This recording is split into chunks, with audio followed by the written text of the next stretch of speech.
बिहार चुनाव के बीच एक शब्द आपको बार बार सुनने को मिलेगा, जंगल राज। जंगल राज, जंगल राज, जंगल राज। और यह शब्द आज भी बिहार वासियों ने सुना जब देश ने दुनिया की सबसे बड़ी पार्टी के कार्यवाहक राष्ट्रीय अध्यक्ष जेपी नड्डा आए भाषण देने, तो नरेंद्र मोदी, अमित शाह और ऐसे ही भाजपा नेताओं की तरह ही उन्होंने भी बिहार वासियों को लालू यादव के जंगल राज का डर दिखाया कि कहीं तेजस्वी और महागठबंधन जीत गए तो वापस बिहार के लालू का जंगल राज वाला दौर आ जाएगा। 6 तारीख को वोट देने से पहले अपने माता पिता से पूछ लेना कि उन्होंने किस तरीके की जिंदगी लालू राज में गुजारी है। इसलिए आज मेरा मन था कि कुछ उदाहरण के साथ जरा आपको आज जंगल राज की परिभाषा समझाने और समझने की कोशिश करने के क्रम में कुछ तथ्य रख देते हैं। जंगल राज, सारे भाजपा के नेता कैसे बारी बारी जंगल राज कहते हैं। पहला सवाल उनसे पूछिएगा कि 2005 से 2025 तक लगभग कुछ महीनों को छोड़ दें तो बीजेपी बिहार में राज कर रही है, सरकार में है। कुछ महीनों को छोड़ दें तो 2005 के बाद मंगल राज बिहार में कौन सा भाजपा ने पैदा किया, इसके कुछ आंकड़े बता दें। और वो अपराध, हत्या, भ्रष्टाचार, इस पर कितने लगाम लगे या आंकड़े बता रहे हैं कि वो सब बढ़ गया। लेकिन आप बिहार को जंगल राज क्यों कहते हैं, इसका एक दूसरा पहलू जरूर समझिएगा। सबसे पहले बिहार में अपराधियों को कितने तरह के सामाजिक समीकरण बने थे। गांव गांव में ये वही बिहार था जिसमें चंद मुट्ठी भर जातियों का आतंक था।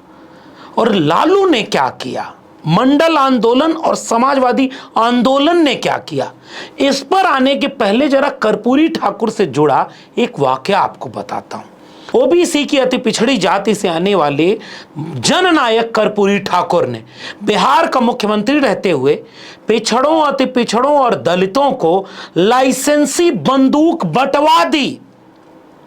जंगल राज कहने वालों, जरा यहां से इस कहानी को समझने की कोशिश करना।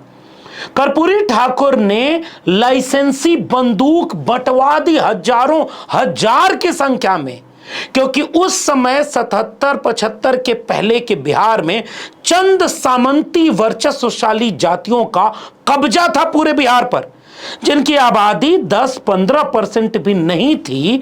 उनका कब्जा बिहार पर 99% था।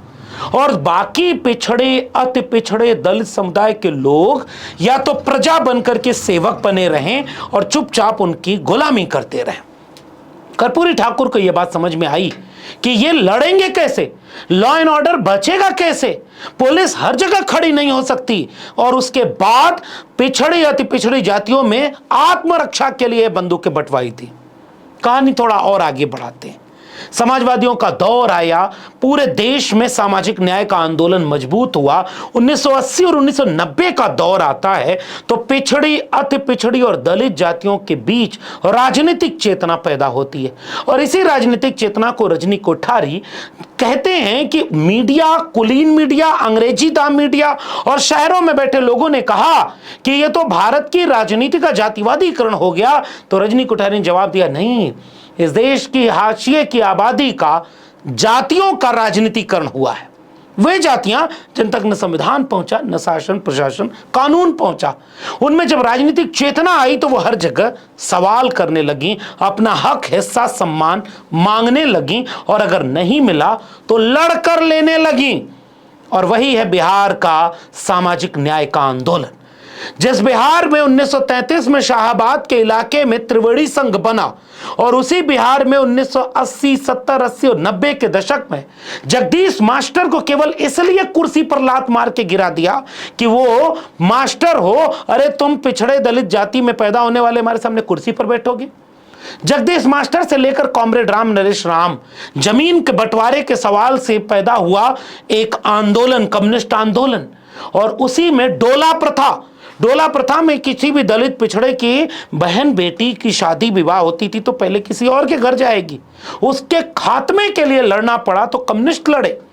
फिर सोशलिस्ट लड़े और सोशलिस्टों के साथ अंबेडकराइट लड़े 1990 के आसपास। कोई पैदा हुआ रामविलास पासवान, कोई पैदा हुआ लालू प्रसाद यादव, उसी बीच से कोई पैदा हुआ नीतीश कुमार, उसी बीच से कोई पैदा हुए ये सारे लोग। जिस प्रदेश में कर्पूरी ठाकुर को गाली दी गई, जगदेव बाबू को मार डाला गया साजिश करके, वो कुशवाहा समाज से आते थे।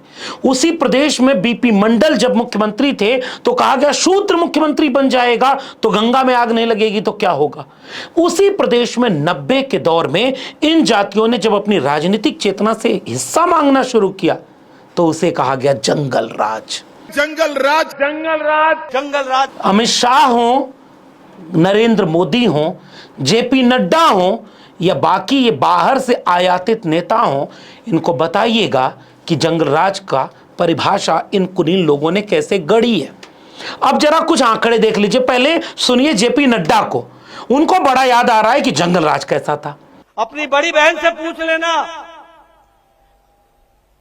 अपनी चाची से पूछ लेना कि लालू राज में महिलाओं की क्या स्थिति थी। अब जेपी नड्डा को सुनने के बाद आपको लगा होगा कि ये तो वही बोल रहे हैं, अरे भाई यही अमित शाह और मोदी बोल रहे हैं। और उसी का जवाब लालू प्रसाद ने दिया। और मैं गया हूं, मेरे चैनल पर वो वीडियो भी मिल जाएगी, जहां सागरपुर गांव में पिछड़े और दलित जाति के लोग सन 2000 में वोट डालने जा रहे हैं और कुल्हाड़ी से, गणासे से मार दिया गया। 17 लोग घायल हुए, ऑफिशियल रिकॉर्ड है। 8 लोग मर गए। यादव, पासवान, दुसाध इन जातियों के लोग थे। तो सुनिए लालू जी ने क्या किया। हमारे शासन के पहले कोई वोट देने जाता था क्या? वोट देने दिया जाता था? कमजोर तबका के लोगों को वोट नहीं डालने देता था। जबरदस्ती कैप्चर लोग कर लेते थे, या जिसका जनसंख्या, उस जनसंख्या का उपयोग नहीं होने देते थे। स्कूल में रहते थे तो स्कूल मुसहर को कोई नहीं भगा देता था। हाँ। लेकिन लालू यादव आते थे, बोले कि नहीं मुसहर नहीं पढ़ेगा। हाँ। मुसहर के बाल बच्चा पढ़ेगा। हाँ। हम लोग आए स्कूल में, लालू यादव हम लोग के मैंने इज्जत दिलाए, वैल्यू दिलाए, स्कूल बनवाए। हाँ। सारा चीज लालू यादव किया। दलित, महादलित के लिए वो भगवान है। हाँ। हाँ। पिछड़ों, दलितों, अति पिछड़ों को सम्मान दिया। और उसी परंपरा को, जिसे कर्पूरी ठाकुर, जगदेव बाबू, बीपी मंडल बढ़ा रहे थे, उसी परंपरा को बढ़ाने में लालू ने उन जातियों के बीच आत्मविश्वास दिया कि ऐसे नहीं कोई तुम्हारे आत्मसम्मान से खिलवाड़ करे, तब रुकना नहीं। याद करना बच्चे, नौजवान लड़कों, अपने पिताजी से, चचा जी से पूछना, जब तुम्हारे पिताजी जाते थे पटना बस में बैठ के या रेल में चढ़ के, मोकामा से होके जाते थे, सीट पर अगर बैठे हो कान पकड़ के अरे लालू कुछ किया या नहीं किया? लालू ने गरीबों और पिछड़े वर्गों को मानसिक गुलामी से आजाद किया। ये हमारा जब मानसिक गुलामी से आजाद हो जाता है तो आर्थिक आजादी खुद मिल जाता है। वो दौर आता है जिसमें गांव के नरसंहार हो रहे, और नरसंहार में प्रतिक्रिया में जो नरसंहार हुआ उनको दिखाया। और चूंकि सवर्ण लॉबी के पास ज्यादा ताकत होती है अपनी बात प्रचारित करवा देने की, तो उन्होंने प्रचारित करवा दिया कि नरसंहार का दौर है। लेकिन लक्ष्मणपुर बातें से लेकर शंकर बिगहा में गांव के गांव पिछड़े दलितों के काट दिए गए, उसके बारे में कोई बात नहीं करेगा। लेकिन जंगल राज कौन? कि क्योंकि दलित पिछड़ी जातियां पहली बार वोट मार डालने जा रही हैं तो मार खा रही हैं, सम्मान के लिए खड़ी हो रही हैं तो मार खा रही हैं, जमीन का सवाल उठा रही हैं तो मार खा रही। फिर उन्होंने पलटकर कुछ जगह पर जवाब दिया तो जंगल राज। ऐसे में साधु यादव, जिनको बहुत बदनाम किया गया, उनसे जब एक पत्रकार ने पूछा तो उन्होंने फेहरिस्त गिना दी कि इसी बिहार में कितने अपराधी गुंडे किस जाति के थे। जरा सुनिए। ज्यादा ब्राह्मण थे क्रिमिनल, सबसे ज्यादा भूमिहार थे क्रिमिनल, और यही लोग किडनैपिंग करते थे, यही लोग मर्डर करते थे, यही लोग रंगदारी वसूलते थे। शुरू करिए सूरजभान से, शुरू करिए आनंद सिंह से, शुरू करिए मुन्ना शुक्ला से, शुरू करिए छोटन शुक्ला से, शुरू करिए देवेंद्र दुबे से, शुरू करिए राजन तिवारी से, शुरू करिए सुनील पांडे से, शुरू करिए हुलास पांडे से, शुरू करिए ये और बहुत लोग हैं, सतीश पांडे से, पप्पू पांडे से, शुरू करिए। और एक भी पिछड़ा बैकवर्ड का नाम लीजिए आप बताइए। अब आपके मन में यह आएगा कि गुंडे और अपराधी का जवाब अपराधी नहीं हो सकता। इन सारे लोगों में से अधिकांश में से तो बाकी बीजेपी ज्वाइन कर लिए, जेडीयू ज्वाइन कर लिए। एक पल के लिए मैं हाइपोथेटिकली आपकी बात को मान भी लूं, वो 70% लोग जो उस दौर में सब कुछ चला रहे थे वो तो आज एनडीए में बैठे हैं। कितने जो मंत्री उस दौर में भी थे आज भी एनडीए में है। अशोक चौधरी कहां थे? विजेंद्र यादव जी कहां थे? विजय चौधरी जी 2000 तक कहां थे? कितने ऐसे लोग हैं 70% नेता जो आज, सम्राट चौधरी जी कहां थे जो आज डिप्टी सीएम में बैठे हैं? ऐसे में कुछ लोग कहेंगे कि जंगल राज का मतलब क्या है। उसी जंगल राज में जब तेजस्वी आज कहते हैं कि पिछले 20 साल में कितनी हत्या हुई, कितना, और पिछले कुछ वर्षों में 60,000 65,000 हत्या का आंकड़ा, कल्पना कर सकते हैं आप? भ्रष्टाचार इतना चरम पर, अपराध इतना चरम पर, जरा सुन लीजिए। और नीतीश जी के मुख्यमंत्री रहते हुए 20 सालों में 60,000 मर्डर हुए हैं। 60,000 हत्याएं जो है नीतीश कुमार जी के मुख्यमंत्री और गृह मंत्री रहते हुए हुए हैं। 25,000 रेप हुए हैं, बलात्कार हुआ है, गैंग रेप हुआ है। यानी आप समझ सकते हैं 25,000 केसेस जो है नीतीश कुमार जी के रहते हुए, बिहार के मुख्यमंत्री और गृह मंत्री रहते हुए 60,000 हत्याएं हुई हैं, 25,000 बलात्कार जैसे मामले हुए हैं। और ये नहीं, सबसे अधिक अगर पुलिस वालों की हत्याएं या पिटाई अगर किसी मुख्यमंत्री और गृह मंत्री के शासन में हुआ है इन 20 सालों में, तो नीतीश कुमार जी। और उसके साथ आपको सुनना चाहिए कि जब लालू प्रसाद के भ्रष्टाचार के आंकड़े पूछे जाएं तो नहीं पता चलता। आरजेडी की एक प्रवक्ता हैं कंचना यादव, जिनसे एक बार जब अंजना ओम कश्यप ने अपने टीवी शो में पूछा कि जंगल राज कोर्ट ने कहा था, तो उसका जब आंकड़ा उन्होंने रख दिया तो देखिए क्या हुआ। कुछ तो ऐसी बात है ना, जो अदालत ने एक वक्त पर जंगल राज शब्द बोला था, उसको पॉलिटिकली इतना यूज हो रहा है और हर इलेक्शन में वो उनके काम भी आ रहा है। आप मुझे बता सकते हैं कि अदालत ने कब बोला था और किस केस में बोला था? ठीक है, मैं वो निकलवाती हूँ अपने, क्योंकि अदालत ने कभी सरकार को नहीं बोला था, नहीं निकाल ही नहीं पाएंगी। पटना नगर निगम को बुलाया था अदालत ने, जल जमाव हुआ था, और आपको चैलेंज देती हूँ मैं कि पूरे इंडिया में कौन सा ऐसा शहर है जहां पर बारिश के समय पर जल जमाव नहीं होता। उस केस में अदालत ने बोला था नगर निगम को, ये क्या चल रहा है, पानी क्यों जमा, यहाँ पर जंगल राज चल रहा है क्या? इन्होंने किससे जोड़ दिया? हमारी सरकार में जंगल राज चल रहा है, और आज तक 20 साल तक सेम बात रखते हैं। दिखा दीजिए ना, दिखा दीजिए ना। इसका मतलब ये कि कैसे सवर्ण वर्चस्व वाली मीडिया ने जंगल राज का ऐसा नैरेटिव बनाया जो आज भी बीजेपी के काम आ रहा है। और बीजेपी आज भी 2025 का चुनाव 2005 के पहले वाले लालू प्रसाद के डर को दिखा रही है। अब बीजेपी के सारे स्क्रॉल कर लीजिए, उनके ऐड देखिए। बीजेपी जितना चुनावी एजेंडा बना रही है उसमें हर जगह बिहार वालों को 20 साल के बीजेपी जेडीयू शासन की उपलब्धि नहीं दिखा रही।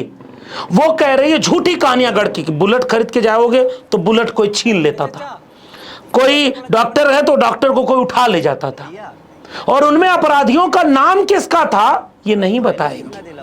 आंकड़े पूछेंगे तो नहीं बताएंगे। किससे हैं?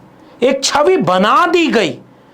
जैसे आपके मन में जगन्नाथ मिश्रा का नाम चारा चोर के सामने कभी नहीं आएगा, लालू का नाम आ जाएगा, क्योंकि ये सारे लोग वही हैं।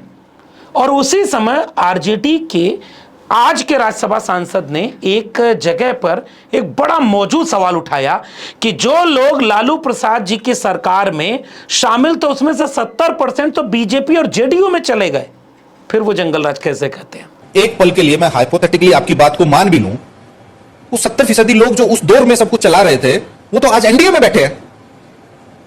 कितने जो मंत्री उस दौर में भी थे आज भी एनडीए में है। अशोक चौधरी कहां थे? विजेंद्र यादव जी कहां थे? विजय चौधरी जी 2000 तक कहां थे?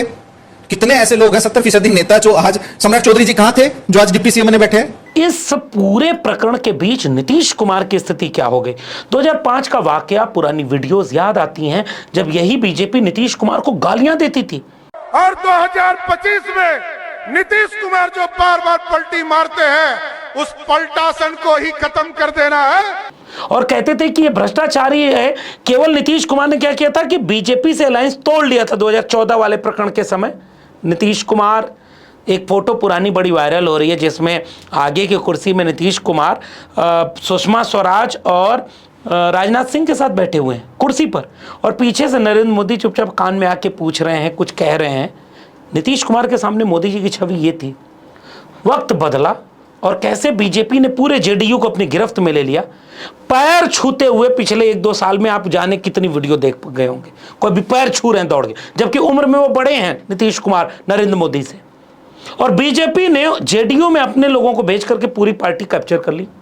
वही नरेंद्र मोदी जब 2015 में लालू प्रसाद के साथ नीतीश कुमार का गठबंधन था, तो देखिए कितने घोटाले गिनवा रहे थे नीतीश कुमार के, जरा सुनिएगा। जरा याद कीजिए, अलकतरा घोटाला, दवाई खरीद घोटाला, ट्रांसफार्मर खरीद घोटाला, एस्टीमेट घोटाला, इंजीनियरिंग कॉलेज नॉमिनेशन घोटाला, फर्टिलाइजर सब्सिडी घोटाला, मस्टर रोल घोटाला, राशन किरासन घोटाला, व्याख्याता नियुक्त घोटाला, शराब घोटाला, सिपाही नियुक्ति घोटाला, नलकूप घोटाला, इंदिरा आवास घोटाला, मनरेगा घोटाला, शौचालय घोटाला, कोसी चैनल निर्माण घोटाला, मिड डे मील घोटाला, आंगनवाड़ी घोटाला, मेगा घोटाला, कुलपति नियुक्ति घोटाला, पथ निर्माण घोटाला, पुल निर्माण घोटाला, शिक्षा अभियान घोटाला, टेक्स्ट बुक छपाई घोटाला, कंबल खरीद घोटाला, परिवहन घोटाला, वायरलेस बैटरी घोटाला, बियाड़ा जमीन घोटाला, बुद्ध स्मृति पार्क निर्माण घोटाला, चावल घोटाला, ड्रॉल और डबल पे घोटाला, रेलवे में भी घोटाला।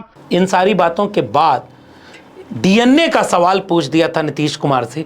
तब नीतीश कुमार क्या थे, नीतीश कुमार की पुरानी वीडियो सुनिए कि कैसे वो 3 इडियट का गाना भी सुना रहे हैं और अपने डीएनए पर हुए हमले का जवाब कितना करारा दे रहे हैं। मैंने डीएनए को गड़बड़ कहा? मैं कौन हूं? मैं आपका हूं, आपका प्रतिनिधित्व करता हूं। कहा डीएनए गड़बड़ है। आज बिहार के लोग अपना अपना बाल नाखून काट करके डीएनए जांच के लिए अपना सैंपल इकट्ठा कर रहे हैं। ऐसे वक्त में आज नीतीश कुमार राजनीतिक रूप से अवसान पर हैं, लालू प्रसाद भी बहुत बीमार हैं। वक्त बदल गया। बिहार में 20 साल के अपने काम पर वोट मांगने की बजाय बीजेपी फिर से वही जंगल राज का ऐसा शिगुफा छोड़ रही है जिसका कोई आंकड़ा वो नहीं देगी, तथ्य नहीं देगी। जबकि नीतीश कुमार और बीजेपी के राज की हत्याएं और तमाम तरह के अपराध के आंकड़े पब्लिक डोमेन में। कुछ चीजें आपको पुरानी दिखा देता हूं जिसमें नीतीश कुमार के सरकार जब बीजेपी के साथ चल रही थी तो कितनी आंखें हैं। इसी में एक प्रवक्ता को सुनिए, पहले तेजस्वी प्रसाद को सुनिए, फिर आरजेडी के एक प्रवक्ता है प्रियंका भारती, वो कैसे गिना रही हैं कि बिहार में जंगल राज का सबूत कितना है। एनसीआरबी के डेटा के हिसाब से पिछले 20 सालों में 60,000 से ज्यादा बिहारी नागरिकों की हत्या हो चुकी है। और ये हत्या नागरिकों तक नहीं थमी, अब ये पुलिस पर आ गई है। अब पुलिस की जान को खतरा है। अररिया में एएसआई की हत्या हो गई, फिर मुंगेर में एएसआई की धारदार हथियार से सर पर मारकर हत्या हो गई, और अब भागलपुर में पुलिस को दौड़ाया जा रहा है और बुरी तरह पीटा जा रहा है। जिस राज्य में पुलिसकर्मी ही सुरक्षित नहीं है, जिन पर सुरक्षा का दारोमदार कार्यभार होता है, वहां पर आम नागरिक कैसे सुरक्षित होंगे। पिछले 1 सप्ताह में 25 करोड़ की लूट हो गई आरा में, नौबतपुर में यादवों का नरसंहार हो गया, दलित बच्ची के साथ दुष्कर्म हुआ। मतलब ऐसे जितने वाक्य हैं नीतीश कुमार जी के भीतर में, गृह विभाग है 20 सालों से उन्हीं के भीतर में है, उन्हीं के गृह जिला में महिला के पैर में 9 कीलें ठोक दी गई। सवाल मुख्यमंत्री जी से यह है कि क्या नेताओं के पैर पर गिरते गिरते आप कातिलों, मर्डरर्स और माफियाओं के आगे भी गिरना शुरू हो गए हैं? क्योंकि अब ना पुलिस सुरक्षित है, ना नागरिक सुरक्षित है, तो फिर सत्ता का और फिर आपकी कुर्सी पर बैठे होने का कोई काम नहीं बचा है। कुर्सी त्यागिए, छोड़ दीजिए, बुढ़ापा आ गया है, रिटायरमेंट लीजिए, सो जाइए। इन तमाम वीडियोस को सुनने के बाद, आंकड़ों के बाद, जरा कांग्रेस के बिहार के तब के प्रदेश अध्यक्ष एक प्रेस कॉन्फ्रेंस कर रहे थे कि ये एनडीए का राज नहीं, गन राज है, गुंडा राज हो गया है। तो जंगल राज और गुंडा राज का फर्क। एनडीए राज अर्थात गुंडा राज। एक समय था जब पूरा बिहार शांति, सद्भाव, ज्ञान और तप की स्थली के रूप में जाना जाता था, जो आज गुंडों द्वारा गोलियों की आग उगलती जा रही है। अभी आपने देखा एडीजे लॉ एंड ऑर्डर कहते हुए सुनाई देते हैं कि पुलिस पर बढ़ते हुए हमले चिंता का विषय है। दूसरी ओर एडीजी लॉ एंड ऑर्डर की मौजूदगी में बिहार की राजधानी पटना में मुख्यमंत्री आवास के नजदीक नेता प्रतिपक्ष श्री तेजस्वी प्रसाद यादव जी के आवास के पास गोलियां चलाते हुए अपराधी निकल जाते हैं और अपराधी पकड़ से बाहर हैं। आज नाबालिग बच्चियों के साथ लगातार बलात्कार होता है, गैंगवार होता है, पुलिस वालों को सरेआम मौत के घाट उतार दिया जाता है। अकेले अगर राजधानी पटना की बात करें तो इसी साल केवल 116 हत्या, 41 बलात्कार हुए हैं। तो सोचिए पूरे बिहार का क्या स्थिति होगा, इसका आकलन आप लोग कर सकते हैं। और उसका एक सबूत, जब आज तेजस्वी प्रसाद को महागठबंधन का सीएम फेस घोषित किया जा रहा था तो वो अपना बिहार का एक एजेंडा रख रहे थे इससे आहत कौन हो गया पता है? जन स्वराज का प्रशांत किशोर पांडे। और सुनिए वो क्या कह रहा है। ये कोई नई घोषणा थोड़ी ना है, पहले से मालूम है कि लालू जी का जंगल राज अगर लौटेगा तो उनका लड़का तेजस्वी यादव मुख्यमंत्री बनेगा। इसमें नई बात क्या है? यानी ये बी टीम वाला है कि नहीं, खुद कह रहा था कि चुनाव लड़ेंगे राघोपुर से, और जाने क्या क्या अल्ल बल्ल बोलते रहता है। सोचिए जो आदमी कहता है या तो 10 से कम सीटें आएंगी या 150 से ज्यादा, उसकी कोई रेंज ही समझ में नहीं आएगी आपको। लेकिन मीडिया मैनेज उसका इतना अच्छा है, नेक्सस कौन सा एंटीना किससे जोड़ रहा है वो, कि सीपीआई एमएल के लोगों का चुनाव में इतना इंटरव्यू नहीं देखेंगे जितना प्रशांत किशोर। न एक को प्रधान है, न पार्षद है, न सांसद विधायक की तो बात ही छोड़ी, मैनेजमेंट है, पैसा है, तो वो विकल्प बन गया। चुनाव नहीं लड़ रहा, भाग गया, उस पर डिबेट ही नहीं होगी। लेकिन वो भाषा वही बोलेगा जो आरएसएस बीजेपी बोलेगी। इन सारी वीडियोस को सुनने के बाद आपके मन में भी कुछ कुछ चीजें स्पष्ट होना शुरू हुई होंगी कि साहब लालू का जंगल राज सवर्ण मानसिकता के द्वारा, वर्चस्वशाली सामंती मानसिकता के द्वारा तिल का ताड़ बना करके पेश किया गया है। कुछ गलतियां हुई होंगी, उनको ऐसे सबूत की तरह पेश किया गया कि गोया वो नीतीश कुमार और बीजेपी की सरकार में ऐसा कोई अपराध हुआ ही नहीं, जबकि आंकड़े बताते हैं कि उससे ज्यादा अपराध बढ़ा है। लेकिन यह जंगल राज नहीं। उत्तर प्रदेश जैसे है, उत्तर प्रदेश में आप सोचिए रामपाल पासी पेशाब पिलाया जा रहा है, उसके बाद एक यादव लड़के को प्रिंसिपल पीट रहा है, उन्नाव में एक लड़के को केवल बकरी कुत्ते के झगड़े में पीट पीट कर मार डाला। रोज अपराध हो रहा है, हर तरफ उत्तर प्रदेश में हो रहा है। लेकिन उत्तर प्रदेश और बिहार में बीजेपी की अगर सरकार है तो आप जंगल राज शब्द मीडिया में कभी नहीं सुनेंगे। इसलिए क्या बीजेपी को अपने 20 साल के काम पर लग रहा है कि अब चुनाव में वोट नहीं मिलेगा? तेजस्वी यादव और महागठबंधन ने अपना एजेंडा जो बिहार में रख दिया, इस एजेंडे का जवाब जिसके पास नहीं है, उसके पास केवल एक सहारा है कि वो पुराने गप किस्सों को बढ़ा चढ़ाकर केवल सवर्णों की यह पीड़ा होगी। याद रखना आप, वो कह रहे हैं कि पलायन कह रहे हैं कि सवर्ण भाग गए क्योंकि वहां जंगल राज आ गया था, और 20 साल में मजदूर बनकर के सारे लोग भाग गए, ये किसका राज आ गया था? इस पर बात नहीं करेंगे। आप सोचिए, इसलिए नैरेटिव जब भी बने, और खासकर पिछड़ी दलित समाज से आने वाली लीडरशिप के खिलाफ, तो जरा आंकड़ों के जरिए बात करिएगा, क्योंकि नैरेटिव बनाने वाले सारे एक मानसिकता के लोग, मनवादी सोच के लोग, सामंती फिरका परस्त सोच के लोग बैठे हैं। उनकी सोच को अपनी धारणा मत बना लीजिए, क्योंकि वो आखिर में आकर के पिछड़े को अति पिछड़े से लड़ाएंगे, और दलित को पिछड़ों से लड़ा देंगे, और इन सबको मुसलमानों से लड़ा देंगे, और थोड़ी सी आबादी होने के बाद भी राज करेंगे। इस खेल को समझ जाएंगे तो जंगल राज नामक एक फर्जी नैरेटिव को समझ जाएंगे। और मुझे उम्मीद है कि बिहार इस नैरेटिव को समझ रहा है और उचित समय पर उचित तरीके से इसका जवाब देगा। आपका क्या मानना है?